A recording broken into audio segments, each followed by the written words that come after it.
নমস্কার।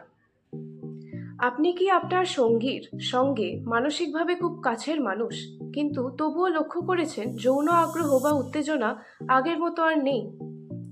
মাঝে মাঝে কি মনে হয় আমার শরীর বা মনে কি কিছু সমস্যা হচ্ছে? যদি এমনটা মনে হয়ে থাকে, তাহলে প্রথমেই একটা কথা পরিষ্কার করে বলি, আপনি একা নন। এটা আপনার কোনো দোষ না। আজ আমরা যে বিষয়টা নিয়ে কথা বলছি তার নাম female sexual interest arousal disorder বা মহিলাদের লো লিবিডো। এফএসআইএডি আসলে কি? এই অবস্থায় সাধারণত যেগুলো দেখা যায়, যৌন ইচ্ছা বা আগ্রহ অনেকটাই কমে যাওয়া, শরীর বা মনে উত্তেজনা তৈরি হতে কষ্ট হওয়া, যৌন চিন্তা বা কল্পনা আগের মতো আর না আসা, ঘনিষ্ঠ মুহূর্তেও আনন্দ বা সংযোগের অনুভূতি কমে যাওয়া।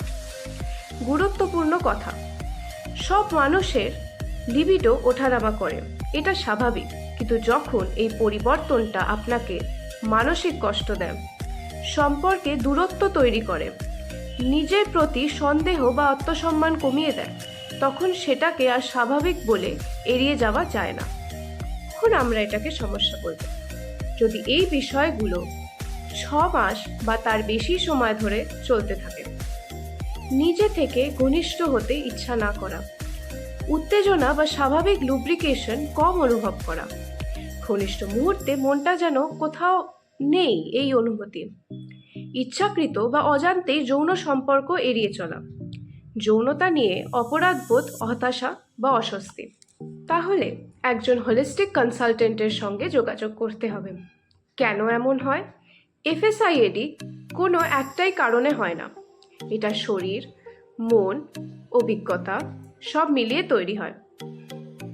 শারীরিক কারণ: হরমোনের ওঠানামা, বিশেষ করে এস্ট্রোজেন কমে গেলে, থাইরয়েড বা ডায়াবেটিস, দীর্ঘদিনের ব্যথা, ক্লান্তি, গর্ভধারণ বা প্রসব, পরবর্তী শারীরিক মানসিক ধকল, আগের কোনো খারাপ যৌন অভিজ্ঞতা। মানসিক কারণ: দীর্ঘদিনের স্ট্রেস, দুশ্চিন্তা, সম্পর্কে কথা না শোনা হচ্ছে এই অনুভূতি, সঙ্গীর সঙ্গে যোগাযোগের অভাব, ডিপ্রেশন বা কিছু ওষুধের পার্শ্ব প্রতিক্রিয়া। গর্ভাবস্থা ও মানসিক চাপ একটা কারণ হতে পারে।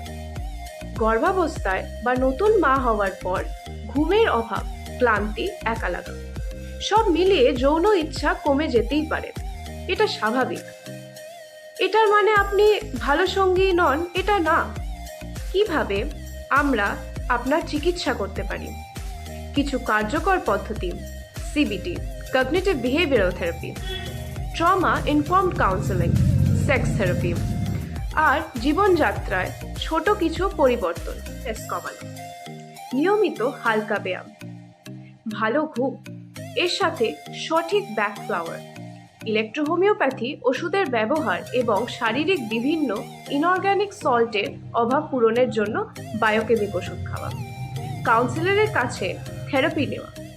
আমি এই কারণে এই সমস্যার জন্য আমার কাছে আসা মহিলাদেরকে একটা প্রাইমারি ব্যাক ফ্লাওয়ার কম্বিনেশন দিয়ে থাকি: অলিভ, ওয়ালনাট, হলি, ক্র্যাব অ্যাপল, পাইন। এবার আমি রুগীদের নাভিতে একটি বিশেষ ইলেকট্রোহোমিওপ্যাথি অয়েল ব্যবহার করি। সেই অয়েলের মধ্যে S1, C2, A2, F1, white electricity পরিমাণ মতোই মেশাই, প্রয়োজনে লক্ষণ অনুযায়ী। এই আলোচনা শুধুমাত্র সচেতনতার জন্য।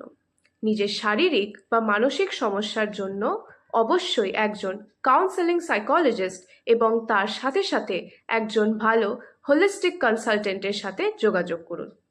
কেউ চাইলে আমার সঙ্গেও যোগাযোগ করতে পারেন, আমি নিশ্চয়ই সাহায্য করব।